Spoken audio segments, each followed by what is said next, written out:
Today I was mentioned in the Warwick Beacon with a half-page ad from Working Rhode Island, who I find it interesting that they think enough of me that they put a half-page ad in, and they did use a nice picture, but they don't have their facts straight, and I would like to read you what they say.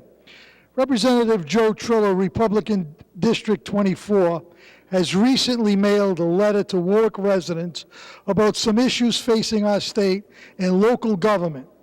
Unfortunately, Representative Trillo does a major disservice to Warwick residents by presenting misleading and downright false information, preferring Trillo talk to the facts.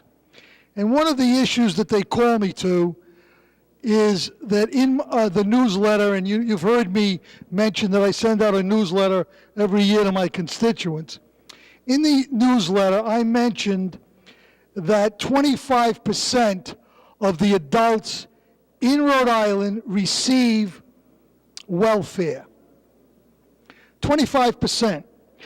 Well, today I talked to the Director of Health and Human Services, and I wanted to clarify this, and I had him on the radio, and I asked him the question, what percentage of Rhode Islanders receive welfare services of whatever? And he said that the population is supposed to be 980,000 at the last census, and approximately 200,000 people receive some form of welfare assistance. Now that's either food stamps, it's direct welfare, it's right care, it's anything. So I asked him the question, well, that's 20%, but that's all the people, 200,000. If we removed all the children from that equation, would you say that it would be at least 25% of the adults that are receiving it? And he agreed that it would probably be slightly higher. So I'd like to point out the fact I do have my facts straight, Working Rhode Island. And another issue that they pointed out is, because they got into the union issues, which was really the heart behind them putting this ad in, and I don't have my glasses, so I'm at a distinct disadvantage.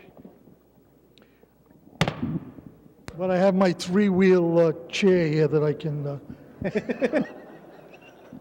Another candidate for Doc Carvesi. Go ahead. Let's see. It says, Trillo talks, what the union membership doesn't openly admit is the best source for union members are immigrant workers. Well, that's true. I did say that that's a source for union members. Well, here's what the facts are, according to Working Rhode Island. Unions don't hire workers, employers do. No kidding. Who said that they did? I never said that. Let me read you the quote I made. What the union membership doesn't openly admit is that the best source of new union members are immigrant workers. And the other union issue is that I said city, town, and state governments can't effectively reduce spending because union contracts allow people to retire at age 40 and collect pensions until death with full health coverage. The fact, and here's what they say, no state employee contract allows workers to retire at age 40. And the only municipal contracts that could possibly allow employees to retire at age 40, although highly unlikely, would be for police officers and firefighters. Well, I think they just admitted that it's possible. So I would love them to tell me exactly where I don't have my facts straight. I might not have my glasses on straight, but I have my facts straight. Thank you, Mr. Speaker, members of the House.